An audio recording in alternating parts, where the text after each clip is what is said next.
প্রিয় শিক্ষার্থীরা, তোমরা সবাই কেমন আছো? আশা করি তোমরা সবাই ভালো আছো। আমি আজকে আলোচনা করব আমার বাংলা বই দ্বিতীয় শ্রেণীর। এর আগে তোমাদের দেখিয়ে দিয়েছিলাম পার্ট 2। আজকে পার্ট 3 আলোচনা করে দেখাবো। দেখো, পার্ট 3-এর মধ্যে কি আছে? আমার বাড়ি আমার কাজ। শুনি। এই যে, মা, আজ অনেক কাজ করতে হবে। তুলি, কি কাজ মা? তখন মা মা বলতেছে কি, আবার বলো তো? ঘর বাড়ি পরিষ্কার করতে হবে, কাপড় গোছাতে হবে। তপু, আমিও কাজ করব। বাবা বাবা কি বলছে দেখো, আজ তো বাজারেও যেতে হবে। তপু, আমি তাহলে বাবার সাথে বাজারে যাই। তুলি, আমি তবে মার সাথে কাজ করি। বাবা, কি করবে? তুলি, ঘর পরিষ্কার করব, কাপড় গোছাবো। মা, ঠিক আছে, সবাই মিলে কাজ করব। বাবা, মিলেমিশে কাজ করলে সহজ হয়। ঠিক আছে, তোমরা বুঝতে পেরেছো? এখানে মা, তুলি, তারপর তপু, বাবা, এরা সবাই কথা বলতেছে। মা, বাবা আর ওরা ভাই বোন, কি তপু আর তুলি।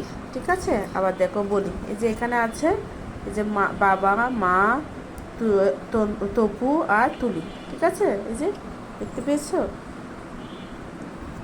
যে বলি, মা কি কি কাজে কথা বলেছে? মা কি কি কাজে কথা বলেছে? মা ঘর গোছানো, ঘর বাড়ি পরিষ্কার করা আর কাপড় গোছানো কথা বলেছে। তুলি কি কাজ করবে?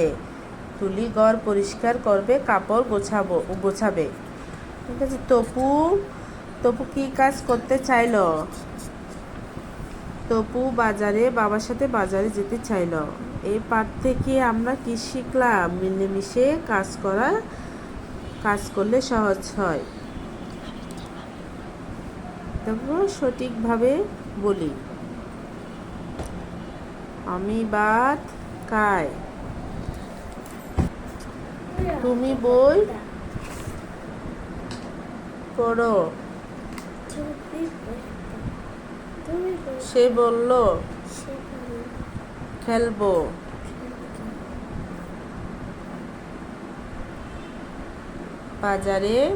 তপু বাজারে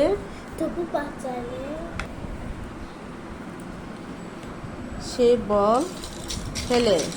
তপু বাজারে যায়, বাবা কাজ করেন।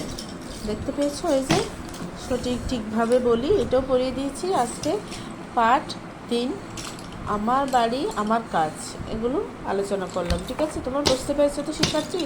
আচ্ছা, ঠিক আছে, পরের ভিডিওতে পার্ট 4 আলোচনা করব। ঠিক আছে, সুস্থ থাকবে, ভালো থাকবে শিক্ষার্থীরা।